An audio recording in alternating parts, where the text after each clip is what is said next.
And so this June we are going to be going wild in the city, and thankfully for you that doesn't mean that we're going to be running naked through the streets of Bulwell, but it does mean that as gardeners we are going to be looking at how we can focus on helping our declining wildlife.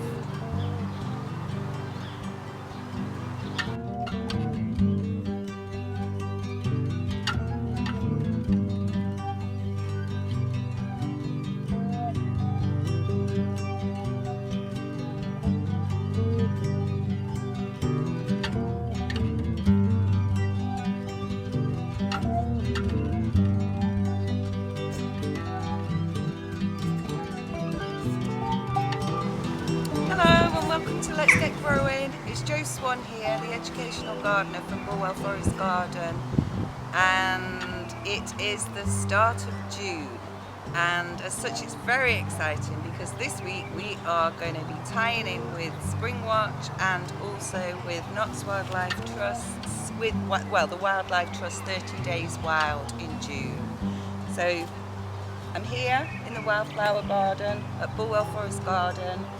Look around, I'm trying to count the species. There's probably too many for me to count. I think there's probably about 40 or 50 different species of wild plants growing here, and it's a shame the sun's not shining, because if it was, when it is, this area is absolutely brimming with wildlife. So this week what we're going to be focusing on is how we as gardeners, what we as gardeners can do to help our declining wildlife.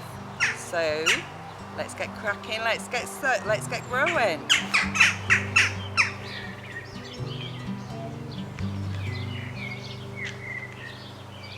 And so for this week's packs, I've chosen 3 plants that have got specifically, I think, are very good for wildlife. They've got a lot of wildlife value. So we're going to start with Angelica. So we've got a picture of Angelica here. It's a biannual.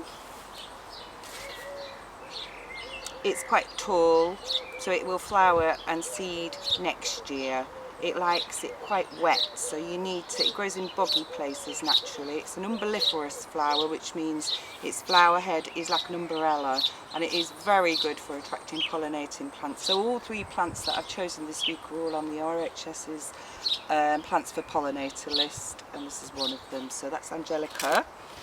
And then the next plant we've got, which is very good for wildlife, but it is also, well, Angelica's edible, but marjorine's probably more useful to us in the kitchen. So as well as being fantastic for bees and butterflies, it'll attract gatekeeper butterflies to your garden, it's also a really good edible herb. So it's got beautiful pink flowers, and you can use it in a lot of Italian style meals, so things like pizzas, pastas. You can put it in a Greek salad, and that's a hardy perennial. So once you've got that, you won't get rid of it even if you want to, but why would you? And then finally, our final plant is Echium vulgar, commonly known as Viper's woodloss. So I thought this was an annual, but actually I think it is a biannual. It's got pretty blue flowers. I think this one's blue bedder, and this is an RHS plant of garden merit, so it got an award of garden merit. It's a really pretty, it's quite a small diminutive little plant, but it's got beautiful blue flowers, and it's just got massive wildlife value because bees love it.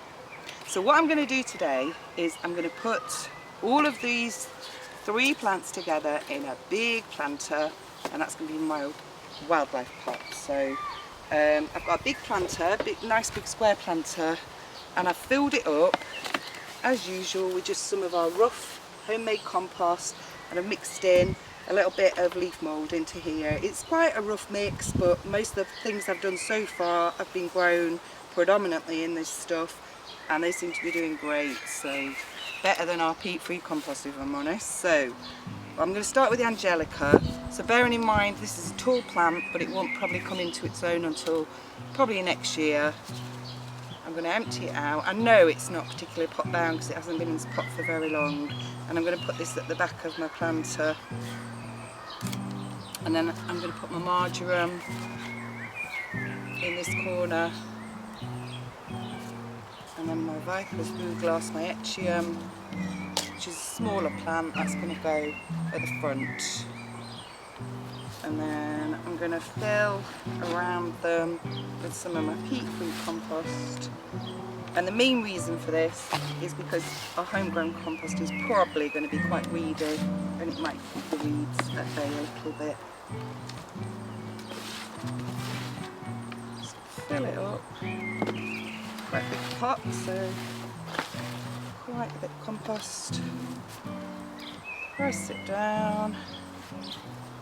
And then what I am going to do, although it's a cooler day today, we have been forecast hot temperatures at the weekend. So what I'm going to do is, it'd be better if you watered it first, but it doesn't matter.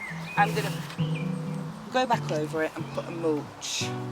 And you can mulch with anything, gravel, newspaper, cardboard, compost, bark chickens, whatever you've got to hand. And what this will help do is to keep the moisture in the pot, so you don't have to keep watering it. It'll help the roots stay cool in hot weather. So the other tip I've got for hot weather with planters is putting them on a saucer. So put this down. I can show, wow, it's heavy. I can show you a bit better. So my saucer or tray, use a tea tray. An old dinner plate if you've got a smaller pot. And so when I water, the water's going to stay in the base of there, so it'll stop it drying out in really hot weather. So what else can we do for wildlife as gardeners? So the other thing we could be thinking about is habitat creation. And so this is our brand new Airbnb. So we built it over the winter and installed it a few weeks ago at the start of spring, and already we've got lots of occupants. So this would mainly attract solitary bees. I think there's about 4 types. Mason bees are some of those bees. So we've got these logs, and if you can see the logs here with holes in, so the ones that are sealed up at the end are the ones that have been occupied. So the bees have been in here and they've laid their larvae, and they've left some pollen in there and they've sealed it up. So that's very promising, and it's only been here a very short space, and as you can see we've planted wildflowers around the base of it to attract the bees to it, and we've sited it in a sunny place where it's nice and sheltered. So build it and they'll come. And I'm just going to end with 3 plants that I've chosen to show you that are flowering at this time of year that I think are fantastic wildlife plants. And I've sort of homed in, it's a difficult one for me, but I'm homing in specifically because these plants are very good for moths as well as other pollinating insects. So here we go. This is our lovely patch of Nottingham catchfly.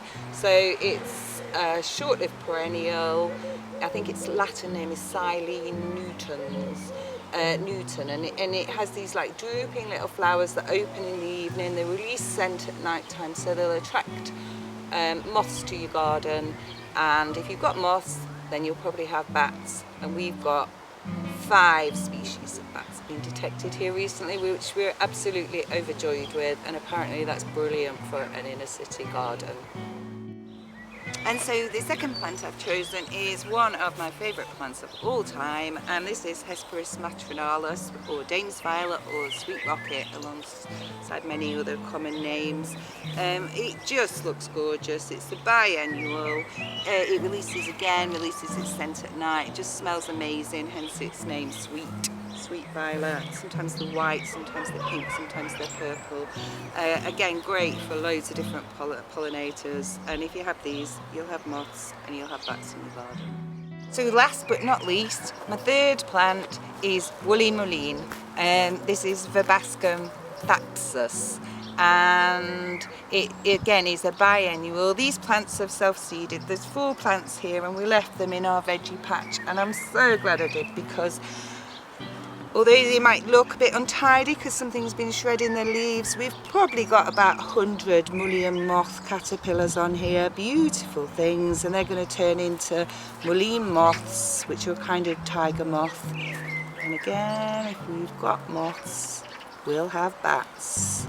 And really, in effect, sparrows are supposed to like these caterpillars, but I think ours are actually too well fed to be bothered with them.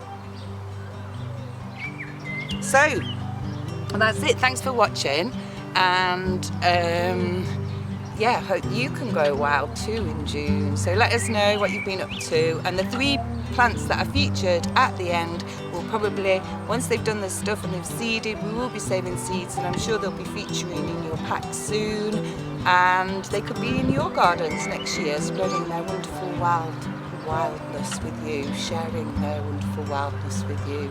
Okay, thanks very much for watching. Happy gardening.